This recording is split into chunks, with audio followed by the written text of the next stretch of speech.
1 al 7. Filipenses 4, del 1 al 7. Estemos orando los unos por los otros constantemente. No debemos dejar de orar los unos por los otros. Contarles que la hermana Brunilda y el hermano Ramón están en Puerto Montt. Nos estamos acabando, ¿ya? Estamos orando. Entonces, pueden contar. Y que como dio el texto, Sí, no, después cuenta entonces. Porque yo lo ven allá en Puerto Montt. Eso. un saludo, ¿no? Sí, saludamos a los hermanos allá en Puerto Montt, ellos están allá.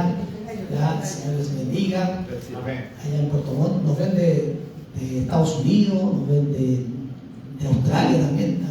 Del Perú también. Del Perú. Una hermana de Perú está constantemente ahí mandando saludos y en la fila ahí de auditora, que fue una mía en una oportunidad. Así que nos ven de varias partes. Es sorprendente después cuando yo veo después de la semana, hay unas 300, 400 visualizaciones de las publicaciones o de los estudios. Si me parece, uno piensa que no llega tanta gente, pero a veces hemos llegado hasta 500, hemos llegado visualizaciones en diferentes partes que nos están viendo ya, y que es tan importante el predicar siempre la sana doctrina, la palabra del Señor. Filipenses capítulo 4, versículo 1 al 7. Lleva un subtítulo que dice regocijados en el Señor siempre. Ya como subtítulo eso.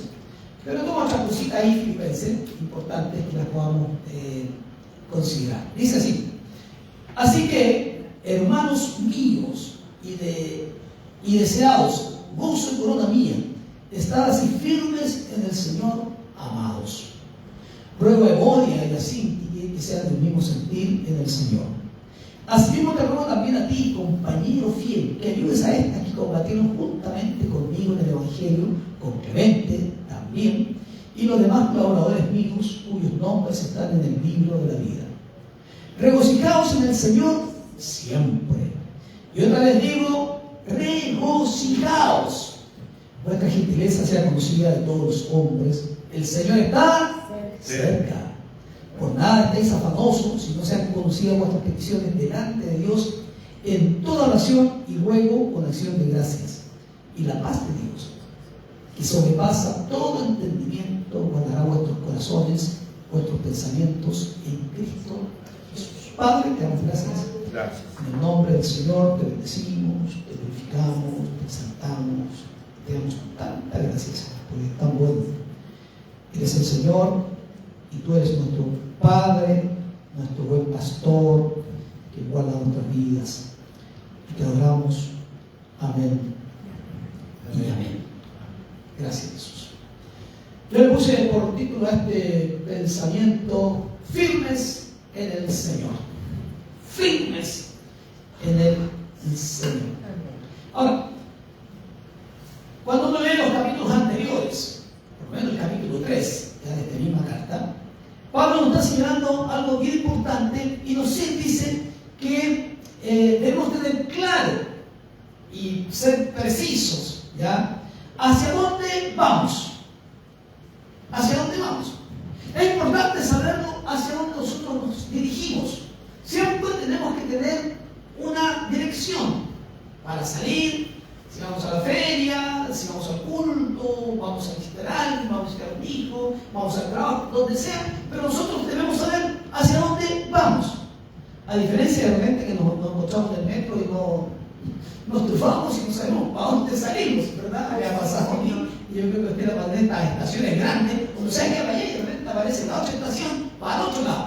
Sí. Pero ¿qué es lo que tiene que hacer uno? Es tratar de ubicarse y preguntar y volver nuevamente para la dirección a la cual nosotros acudíamos. Ahora, saber para dónde vamos, ¿ya? Eso a cada uno de nosotros nos da tranquilidad, nos da esperanza, ¿ya? Y Pablo señala que la gran esperanza que debe darnos, y parece que es un versículo tan chiquitito cortito cuando él habla y dice, el Señor está cerca. Es muy cortito y dice, pero ¿por qué razón? Él lo pone ahí. Pero porque en definitiva, a pesar de todo lo que les está señalando, debemos tener la gran esperanza del retorno de Cristo y que siempre debemos extendernos hacia adelante. ¿Ya? Aleluya. ¿Y por qué debemos extendernos hacia adelante? Porque debemos extendernos al premio del supremo llamamiento. Amén. Y parece que es algo tan fácil o tan repetitivo que lo habla Pablo, pero es algo tan importante. Es algo muy importante porque aquel que no tiene un propósito, aquel que no sabe para dónde va, como uno dice en un buen chileno, no sabe para dónde va la micro, en definitiva pierde tiempo, pierde energía, pierde recursos, pierde vida, pierde de todo. Pero aquel que sabe que definitivamente es el norte, ya puede pasar muchas situaciones, pero sabe hacia dónde va. Ahora Pablo nos enseña, o más bien nos invade, ¿ya? O nos invita, y él está constantemente para que tengamos la gran convicción de saber mantenernos firmes. Mantenernos firmes también sin fluctuar. Que nuestro andar en Cristo, aleluya, para cada uno de nosotros ya sea algo agradable, que no sea algo tedioso, que sea algo que sea pesado y que otra vez, no, que al contrario, que nuestra vida cada día sea perfeccionada por Cristo y que todos estemos de alguna forma bajo la dirección de nuestro Maestro, quien nos enseña, nos corrige como un buen Padre que es. Deben entender que cada uno de nosotros debemos saber caminar en Cristo el Señor. Que debe ser alegría en la mañana cuando nos levantemos y digamos gracias Señor por este nuevo día. A pesar de que tal vez esté enfermo, tenga alguna dificultad, tenga algún apremio económico, cualquier situación que podamos tener, pero levantar cuando abramos nuestros ojos, decir gracias Señor porque este es un nuevo día para poder alabar tu nombre. Ahora, cuando Dios ve esas expresiones en nosotros, entonces Dios se complace también y puede revertir toda situación. Ahora, Pablo señala que él como perito arquitecto que es, puso el fundamento. Y es muy importante saber qué fundamento, cómo estamos fundamentados cada uno de nosotros y cada creyente. Y Pablo es como perito arquitecto, como lo señalaba o como lo dice en Corintio, ¿ya? Él explica o nos dice algunas cosas en las cuales nosotros debemos poner atención. Como algunas dicen, despojarnos del viejo hombre, que el fruto del Espíritu abunde en nosotros también, que abunde el amor, el gozo, la paz, la paciencia, la benignidad, la bondad, la fe, la mansedumbre, la templanza, que podamos llevar la carga los unos de los otros, que podamos cumplir así la ley de Cristo, como dice Efesios 6:2, Gálatas 6:2, que podamos mantener la unidad del Espíritu, que nos amemos entrañablemente, que exhortemos a aquel que anda desordenadamente, etcétera, etcétera. Cada una de esas expresiones es para el bienestar nuestro. Es cuando uno lee y dice, ¿por qué Dios habla de los 10 mandamientos, los no de Dios? Y los no de Dios son beneficiosos para nosotros, no es para Dios, son beneficiosos para nosotros. Ahora, cada uno de nosotros, ¿ya? Somos responsables de llevar a cabo el cumplimiento de la palabra del Señor. Septiembre es el mes de la Biblia, es el mes de la patria, nuestra patria, pero también es tomado como el mes de la Biblia, el mes de las Escrituras. Y uno puede pensar que no que estemos nosotros, si bien es cierto, somos muy bíblicos, nosotros exaltamos la palabra, como dice el Salmo 119, exaltamos a Cristo y todo lo demás, pero ¿somos capaces de vivir alrededor de la palabra o lo que nos señala la palabra? Entonces Pablo se preocupa por eso, que en definitiva cada uno de nosotros, usted y yo, somos responsables de poder llevar a cabo el cumplimiento de la palabra. Ahora, Pablo también asume esta labor.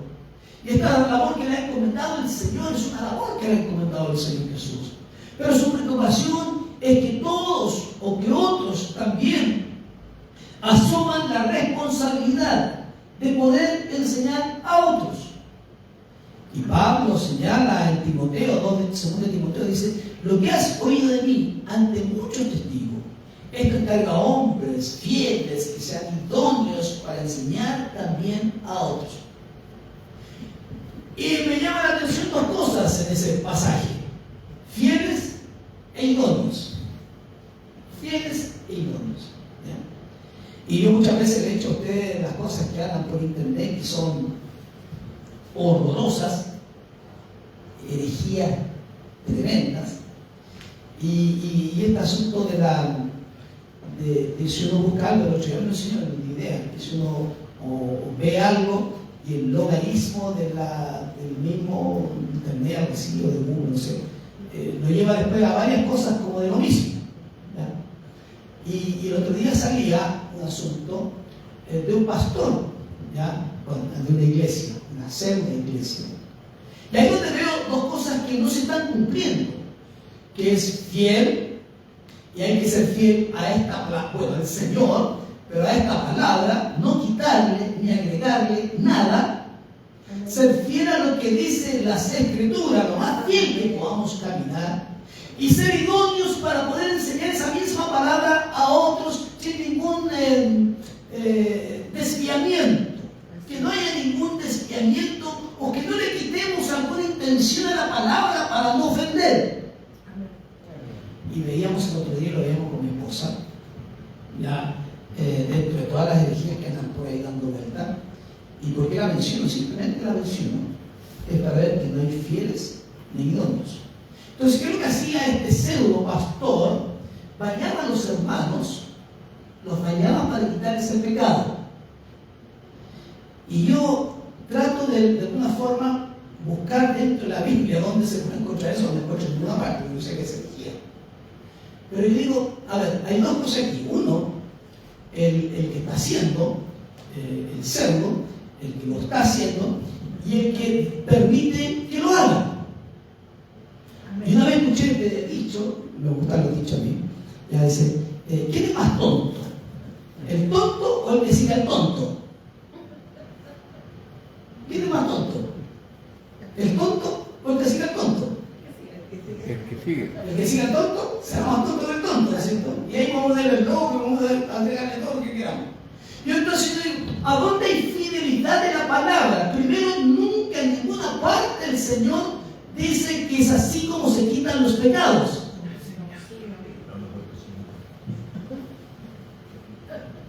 ¿Y dónde está la idoneidad de la Escritura de poder expresar la palabra? Y caen en estas herejías completamente herejes, vulneran los derechos de las personas, porque hay una vulneración también de la intimidad y los derechos de las personas. Amén. Entonces, Pablo está señalando y dice: a ver, pensemos. Entonces dice: ¿dónde está? ¿Dónde lo encuentro? ¿Cómo lo saco? En alguna parte debe estar. En ninguna parte está. Ahora nos damos cuenta entonces que cuando Pablo señala esto, lo que has oído de mí, dice Pablo, lo que has oído de él, está diciendo a Timoteo: lo que has oído de mí, esto dice, y busca, y ante muchos testigos, dice, encarga a hombres o mujeres, pero que sean fieles.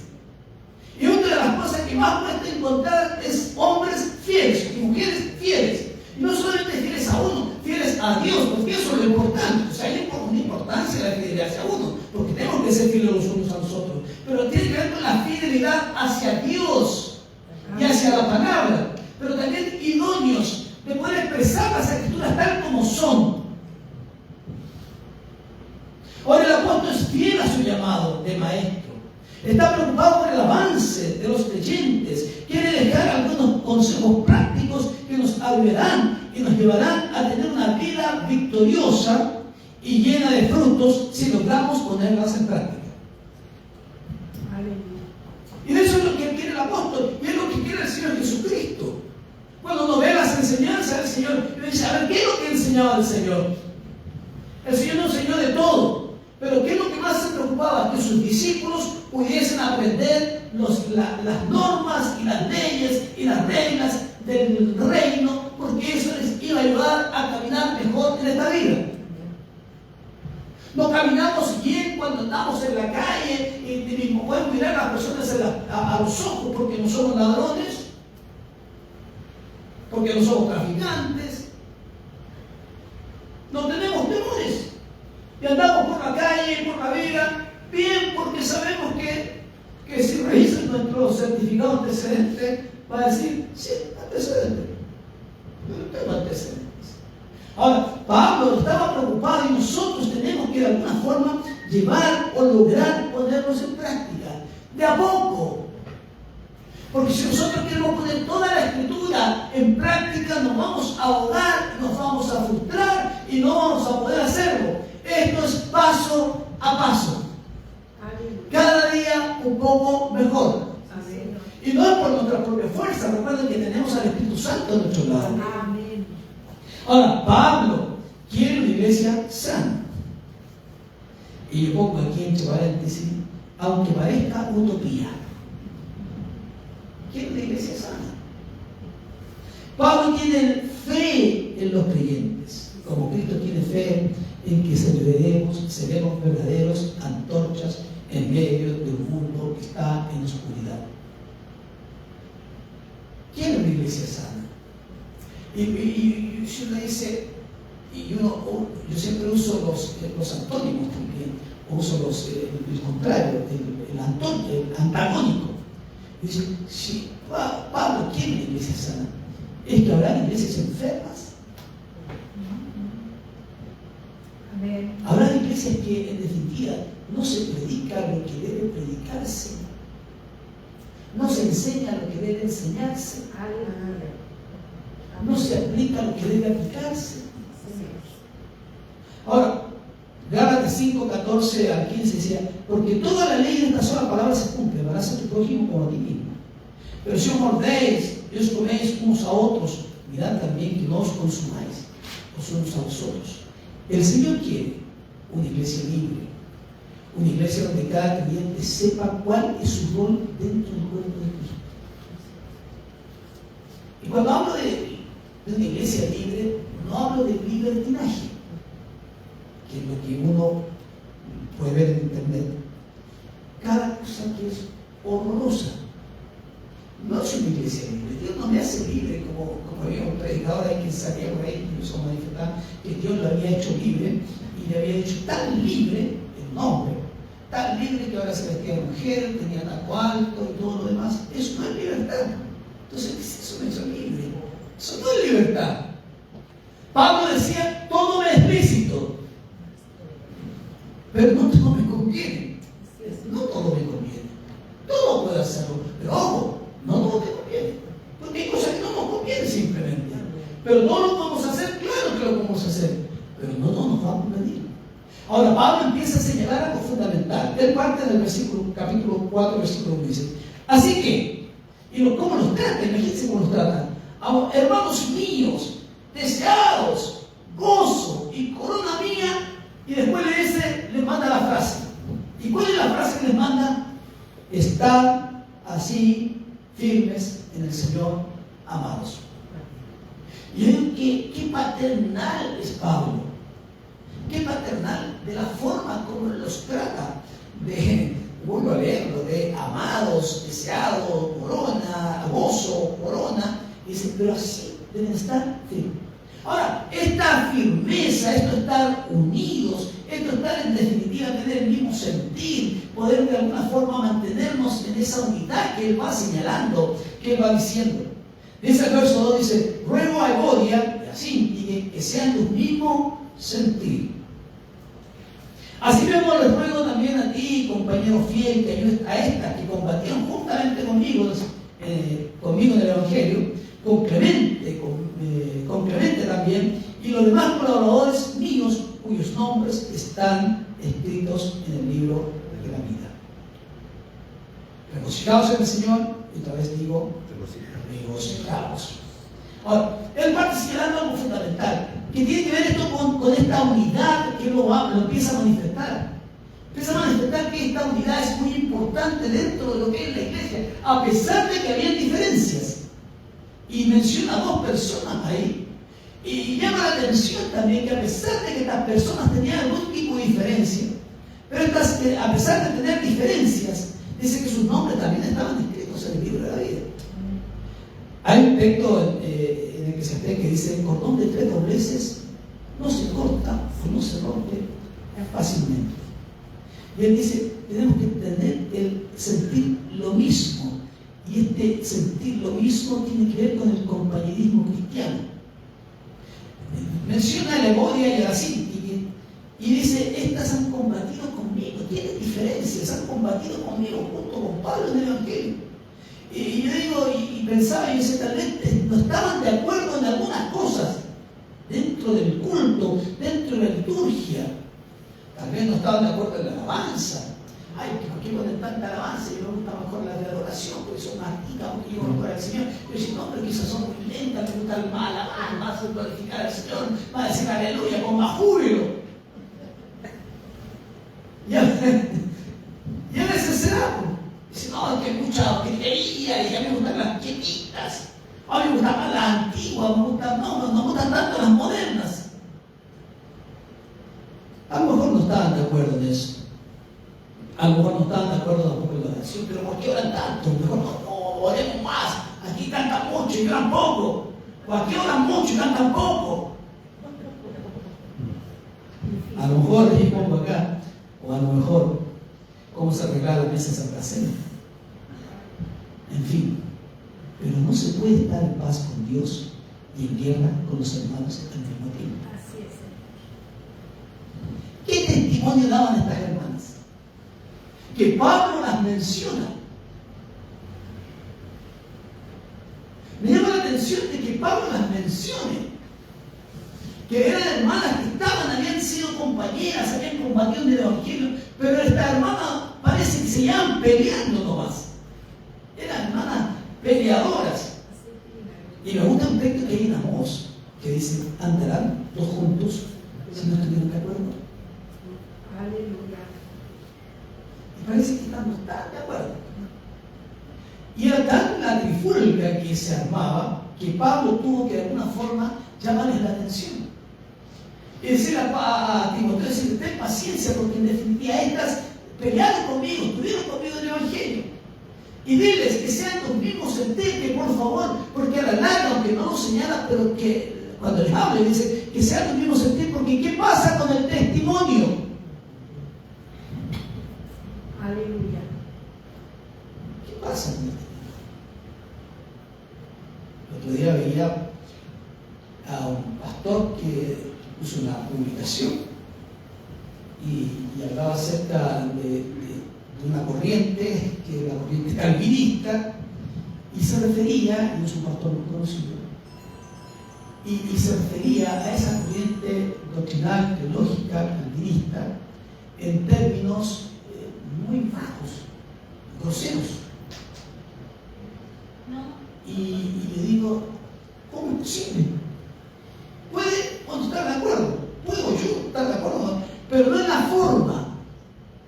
¿Por qué razón? Porque emplazaba a otros pastores, y lo hacía público, y puede emplazarlo perfectamente, pero no en términos groseros. Ese es el asunto. Entonces, ¿qué piensa la gente? Estos no están de acuerdo, y entre ellos. Y entre ellos se ponen de acuerdo. Ahora, debemos tener el mismo sentir de Cristo Jesús. Ahora, ¿cuál es el sentir de Cristo Jesús? Cuando nosotros leemos Filipenses, el sentir de Cristo Jesús es la negación, es la humillación, es la entrega, es decir: bueno, está bien, o sea, tal vez a mí no me guste, pero si la iglesia se alegra, se goza y se siente la presencia del Señor, entonces hagámoslo nomás. No vamos a estar todo el tiempo de acuerdo en todo. ¿Por qué? Porque somos seres pensantes y somos diferentes. Así es. Pero sí debemos aprender a tener la actitud de Juan el Bautista. Cuando vio al Señor y él decía, y le dijeron a los discípulos: ¿y qué dijo Juan el Bautista? Es necesario que él crezca, pero que yo mengüe.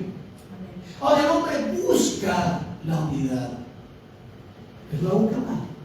La busca, en realidad, cuando estaba haciendo esto, decía: busca en la política, en estas coaliciones, estos pactos políticos, es decir, del mismo lado, no se ponen de acuerdo, y lo hemos visto en estos días. En estos días de estas coaliciones que se armaron, ¿ya? Y que son del mismo bando, creen con la misma mano, y que no están de acuerdo, y que esto y que lo otro, y dicen, ¿cómo? O sea, uno no puede como entender, pero y están buscando la unidad por Chile, y ellos no se ponen de acuerdo. Estas famosas coaliciones, y que iban a ir todos en una misma lista, y ahora todas, hay varias listas, todas. Buscan en la política, va a ser mi comentario político hoy día. Buscan en la política, en los estudios, ayudas sociales, en el fútbol y todo lo demás. La unidad no es un concepto abstracto, solo se logra en Cristo. Pero en Cristo, no en la denominación, en Cristo el Señor. Amén. Aleluya. Solamente en Cristo el Señor. Jesús dijo, yo y el Padre uno somos. Yo y el Padre uno somos. Ahí está lo que se llama la Trinidad de Dios. Son coeternos, son coiguales.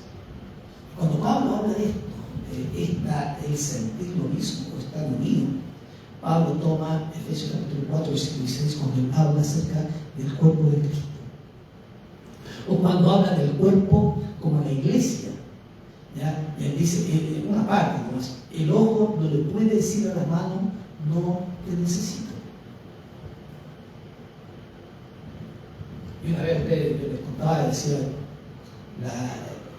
es una... asumió el término pedagógico, pero decía que, tomando esto, decía que la nariz, ¿ya? Le decía al ojo, pero ¿por qué tengo que yo soportar los lentes? Y los otros le decían, pero es que es la única forma, y las orejas también reclamaban acerca de por qué las orejas tenían que soportar una parte de los ojos, o sea, de los lentes, y la nariz para poder ayudar al ojo. ¿Por qué eso era? Para poder ayudar al ojo. Entonces ambos alegaban y ambos hablaban y peleaban entre sí. Y la nariz decía, no, pero es que a mí me molesta, y la oreja decía, pero a mí también, pero era para beneficio de uno solo, que era el ojo. Y entonces un día el ojo le dijo, está bien, me saco los lentes, y quiso caminar, se cayó y se rompió la nariz. Y se rompió la nariz. Y ahí se dio cuenta la nariz, que era importante los lentes porque el ojo lo guiaba bien. Y ahí es donde decimos, es una gloria. Ahí nos damos cuenta que en definitiva, cuando habla del cuerpo, Pablo habla de la unidad. Y que todos somos útiles dentro del cuerpo de Cristo. Aleluya. Y que usted no puede decirle no decir a nadie para que no, a mí mismo. No, que por qué está pecando, que predique otro, o que hable otro, o por qué la persona que está allá, por qué esto hace esto, por qué hace lo otro. Porque todo eso está perfecto. Porque usted cuando salió de la mañana, salió con sus piecitos. Los piecitos son los que soportan todo nuestro cuerpo y lo llevan para todas partes.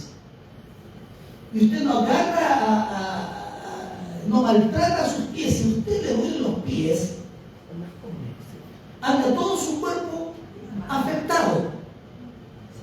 Si solamente las uñas del dedo guatón que nos crezca y cuando se mete en esa parte de ahí, ¿cómo nos duele? Es una cosita re chica. Pero andamos todos malhumorados porque me duele el dedo. ¿Cuánto el dedo guatón? Ahora, si se da cuenta, entonces no podemos decirle a nuestro, y Pablo dice, no podemos hacer, entonces la unidad es muy importante. Entonces toma el ejemplo de Boris y dice, estas dos que sean, no tienen unidad, no están, no hay diferencias entre ellas, pero diles, por favor, que sean los mismos sentir. Sean los mismos sentir. Y tengan el sentir de Cristo.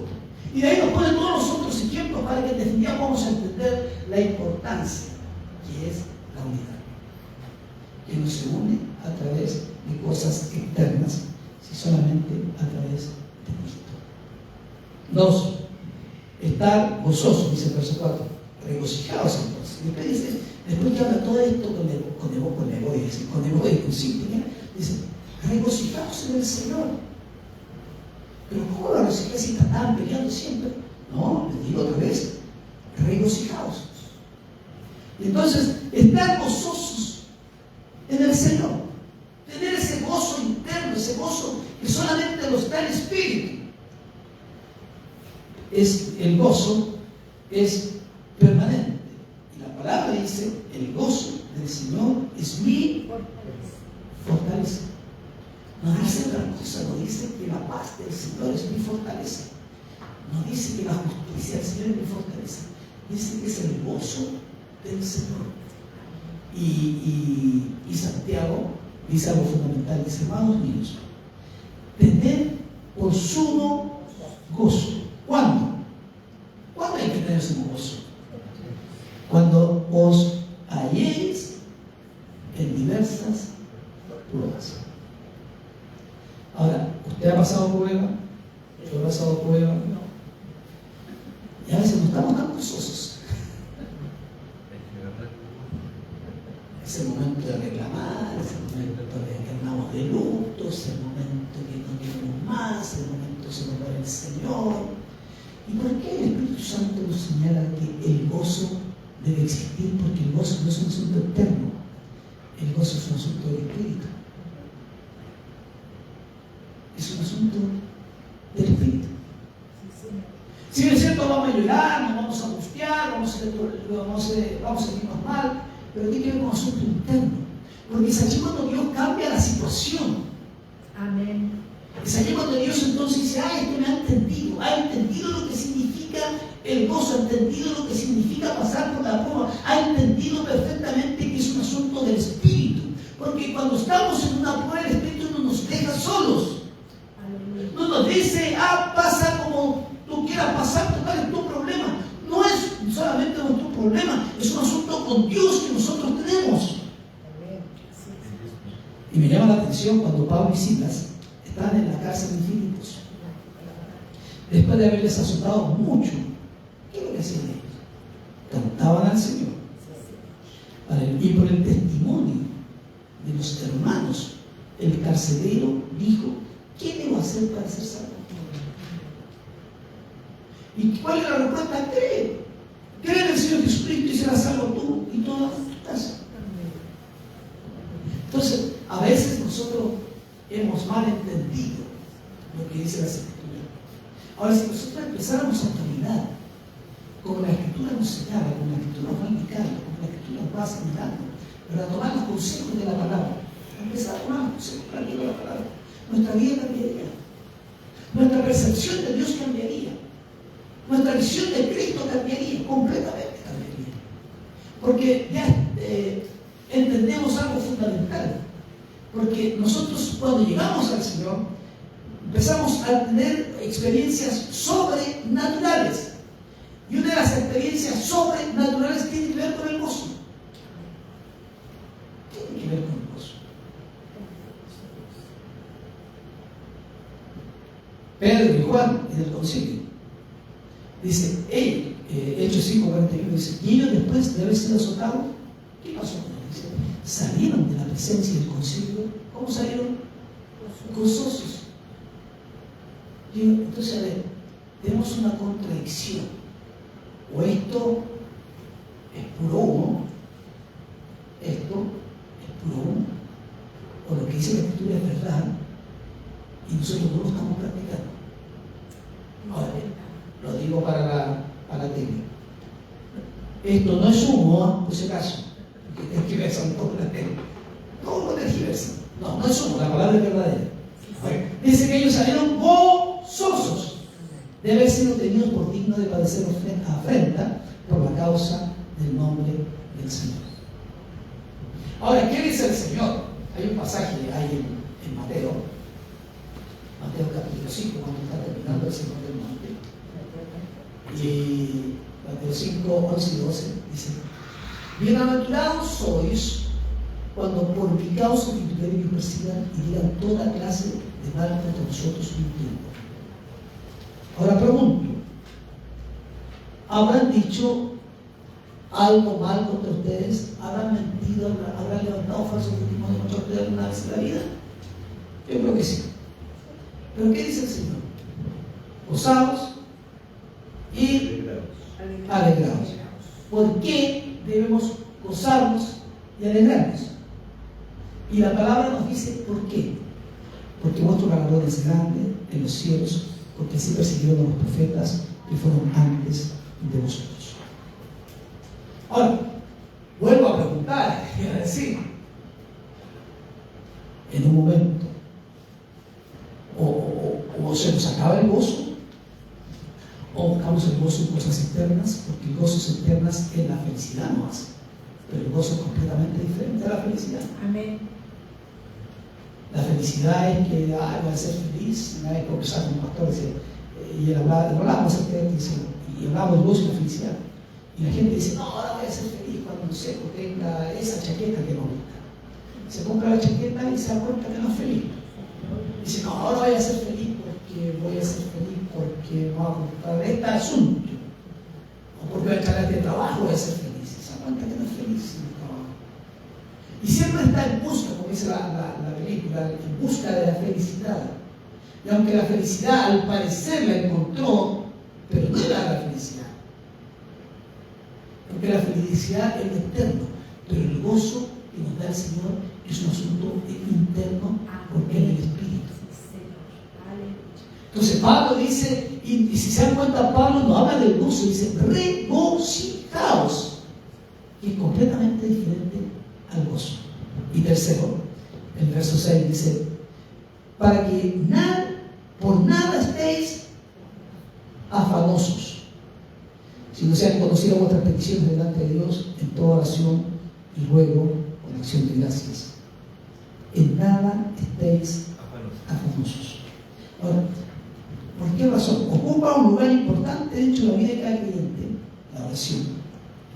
Nacido de nuevo, dentro de la iglesia, dentro de los líderes, mi relación interna íntima con Dios, ahora es importantísimo.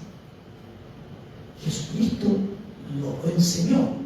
Cuando los discípulos le preguntaron: Señor, enséñanos a orar. ¿Cuándo orar de esta forma? Vengan para acá. Y le digo: Señor, ¿cuándo orar de esta manera? Padre nuestro que estás en los cielos, santificado sea tu nombre. Empieza a enseñarle Padre nuestro. Ahora, yo siempre digo, y lo aprendí de esa forma, que ¿cómo se aprende a orar? Orando. Orando. Y de repente eso nos enseñó o se nos encuadró que la oración tenía que ser de tal forma, de tal manera la oración. Y resulta que la oración es libre, porque la oración es una conversación que tengo con Dios. Amén. Aprender a hablar con Dios. Y siempre hay momentos en que me tengo que arrodillar, tengo que rasgar mi corazón, tengo que decirle, expresarle, y muchas veces va a llegar a estos gemidos indecibles, como dice Pablo, por el Espíritu. Aleluya. Y seguramente será así. Va a haber momentos así que vamos a derramar completamente nuestro corazón, tal vez como Ana, aleluya, orando delante de Dios para que Dios le diera un hijo. Y solamente movía los labios. Pero también muchas veces el Espíritu nos ayudará a orar, aleluya, a interceder delante de Dios. ¿Y qué es mejor cuando nosotros oramos con esos gemidos que no tenemos idea? Muchas veces lo que decimos, pero solamente balbuceamos algo. Y sabemos que Dios está allí, nos está escuchando. Pero otras veces será la conversación que tenemos constantemente, cotidianamente con el Señor. Como yo le decía en la mañana, abrir los ojos y decirle: gracias, Señor, por este día. Ya estoy orando con Dios, ya estoy hablando con Dios, ya estoy comentándole al Señor. Hoy día hace frío, hoy día está nublado, que marreta, Señor, más rato va a llover, Señor. Bueno, gracias por la lluvia, Señor. Gracias por los alimentos, gracias por la familia, gracias por este hermoso país donde nosotros nacimos. Aleluya. Aleluya. Gracias por el compañero de trabajo, gracias por los vecinos. Gracias te damos, Señor. Gracias porque tenemos una casa. Gracias, Señor. Hablar, decirle, contarle, aleluya, los más íntimos secretos que el Señor lo sabe, y aunque muchas veces no se los contamos, pero lo sabe. Es necesaria las oraciones que nosotros tengamos, la relación que nosotros tengamos. Aleluya, aprender, aleluya, a saltar muchas veces esos modelos que nos enseñaron y que nos encuadraron, que tenía que ser de esta forma. No, no hay formas. No hay forma. No hay manera. Es libre. ¿Dónde? En cualquier parte. Amén. Donde usted quiera. Ahí va a estar el Señor. Porque donde yo oro, levanto un altar. Levanto un altar delante del Señor. Aprovechar las instancias que uno tiene para hablar con papá. Donde sea. Donde sea. Y yo decía en una oportunidad con este asunto de los cuando ya empezaron a salir los celulares y todo lo demás, y la gente me veía hablando a la gente en la calle, yo me decía que estaba loca, uno decía que estaba loca la gente. Pero uno perfectamente puede ir hablando en la calle y conversando con ese y le voy hablando por teléfono. Sí. La gente de unos milenios casi están hablando solo, y claro, tiene un audífono cortito, chiquito y hablan. Con mayor razón. Decía David, decía, escucha, oh Jehová, mis palabras. Considera mi gemir. Está atento a la voz de mi clamor, Rey mío y Dios mío, porque a ti oraré. Oh Jehová, de mañana oirá mi voz. De mañana me presentaré delante de ti y esperaré. Considera lo que digo. Está atento. Aprendamos a ser sensibles a la voz del Señor. Aprendamos a conocer la voluntad del Señor. Porque recibimos la dirección de Dios para nuestras vidas, para nuestras familias, para nuestros hogares. Intercedamos por los hermanos. Intercedemos por las necesidades de los hermanos. Y cuando uno empieza a ver los unos por los otros, se empieza a esa conexión espiritual que yo no la puedo explicar, pero es una conexión espiritual. Cuando yo empiezo a orar por ustedes, yo oro por ustedes, espero que ustedes me también amén. Yo oro por ustedes, oro por sus hijos, por los nombres delante del Señor por sus hijos. Tal vez los nietos no lo sé, pero por sus hijos sí los nombro. Que los presento delante del Señor. Y ya después que son familiares, los nombres de las personas, no solamente oro por todos los hermanos, sí, así, pero después uno por uno voy presentando delante del Señor y diciendo, Señor, ayúdalo, bendice, no sé qué está pasando, pero ahí estará tu gracia, ahí estará tu poder, porque Dios responde la oración de acuerdo a su voluntad. Pero qué importancia escribirnos los unos por los otros.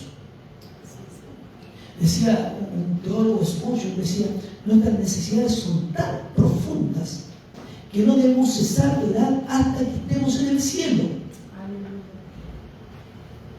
Cuando vemos nuestras propias necesidades, y yo digo, ¿qué hombre que pudo haber escrito esto? Y verdaderamente nuestras necesidades son tan profundas, llegan de momento a que son tan profundas. Pero no debemos dejar de cesar de hacerlo, sino hasta cuándo. Hasta que estemos en el cielo. Amén.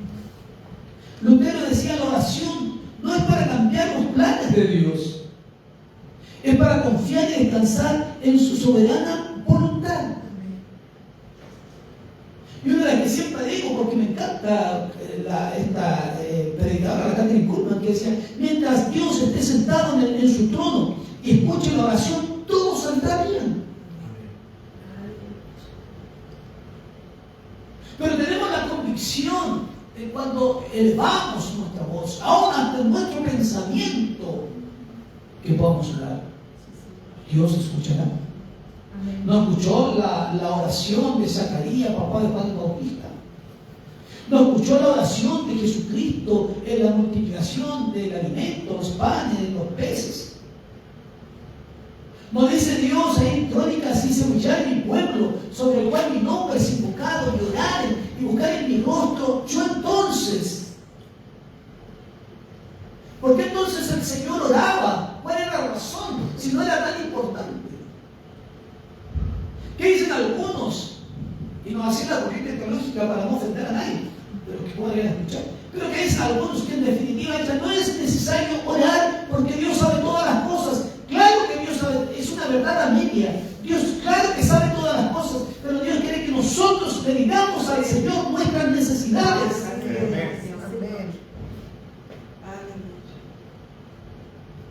Ellos señalan y dicen algunos, no, ni siquiera es necesario orar por los inconversos porque Dios sabe quiénes van a ser salvos. Es una verdad a media. Claro que Dios sabe quiénes van a ser salvos, pero Dios dice que Dios quiere que todos los hombres procedan al arrepentimiento. Algunos dicen, no es necesario orar por los enfermos porque Dios sabe quién va a ser salvo y quién va a ser enfermo. Aleluya, es una media verdad, porque el Señor dijo, pondrán las manos sobre los enfermos, orarán y pondrán las manos sobre los enfermos y estos sanarán. Aleluya. Algo tan importante que muchas veces la hemos dejado de lado. Cuando un pueblo ora, el diablo huye.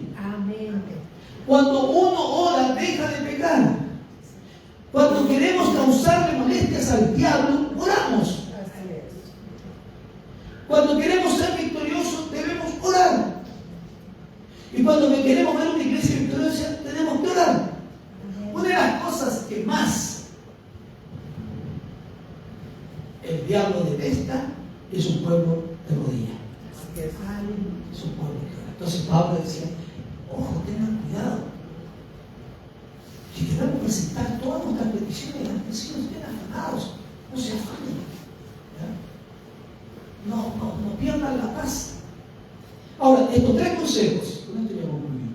Estos tres consejos que debemos considerar para estar firmes en el Señor. ¿Cuál? La oración, en mi relación con Dios. Para estar firmes con Dios.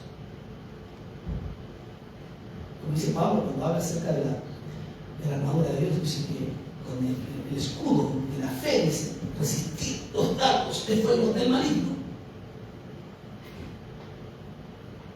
2. Dios responde dándonos el gozo. Sí, Señor. Y 3.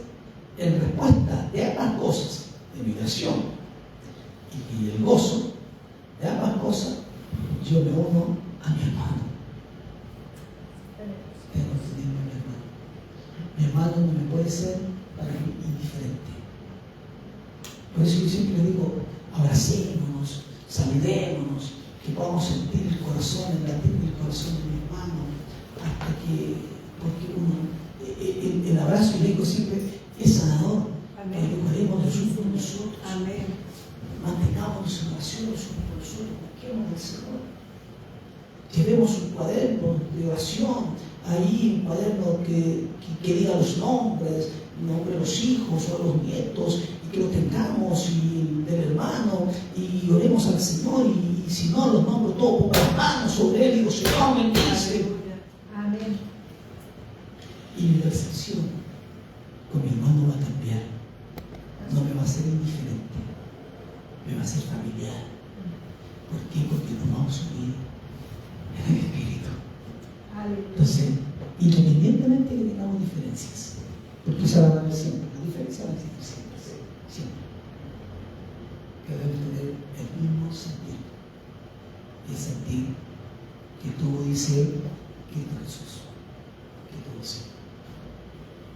Entonces,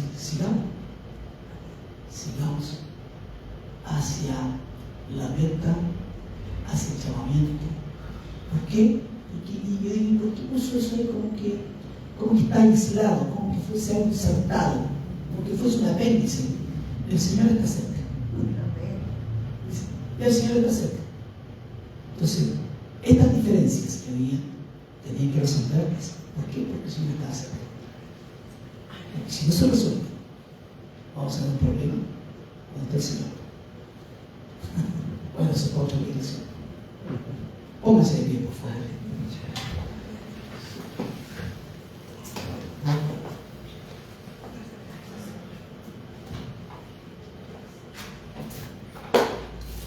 ¿Tienes algún pedido de oración esta mañana para que oremos los unos con los otros? Pidamos al Señor, pidamos al Señor que el Señor se glorifique. Y de eso habla la unidad, eso habla del gozo, Cuando vemos la respuesta de Dios, vemos cómo Dios sonríe y decimos, qué bueno es el Señor. Cómo Dios ha obrado milagrosamente. ¿Tiene un pedido de oración? Sí. No, Si quieren lo menciona, si no, no. por mí, por eso enferma, estoy hace más de 10 días. Ya. Entonces necesito oración con mi estómago y la fibromialgia que me han venido muy fuerte. Amén. Vamos a orar. Hermano Mario, ¿tiene aceite o no? Hermano Mario. Vamos a orar por la hermana. Y vamos a pedir que los dones del Espíritu se manifiesten. ¿Y los dones del Espíritu dónde están? Los tiene la iglesia. Cada uno de nosotros, usted, hace hermana Evelyn, vamos a orar al Señor. Vamos a pedir a Jesús, nuestro amado Salvador, precioso Redentor. Gracias, Jesús. Que Dios se pueda mover milagrosamente. Milagrosamente. Lo único que esperamos siempre es un milagro. Y cuando no se suceden las cosas, tenemos la confianza de que Él está con nosotros. Nos dé la fortaleza de poder seguir adelante y poder seguir confiando, seguir creyendo y seguir confiando. ¿Por qué no pasar a la hermana y oramos por la hermana de Miguel, las mujeres ahí? Vamos a ver que se manifiesten los dones del Espíritu. Que oren ellas ahí, ¿ya? Y pidamos al Señor Jesús se glorifique preciosamente y maravillosamente. Padre, estamos aquí esta mañana, Señor Jesús. Oramos por todo nuestro corazón. Amén, Jesús. Señor, aquí está tu hija, Padre. Esta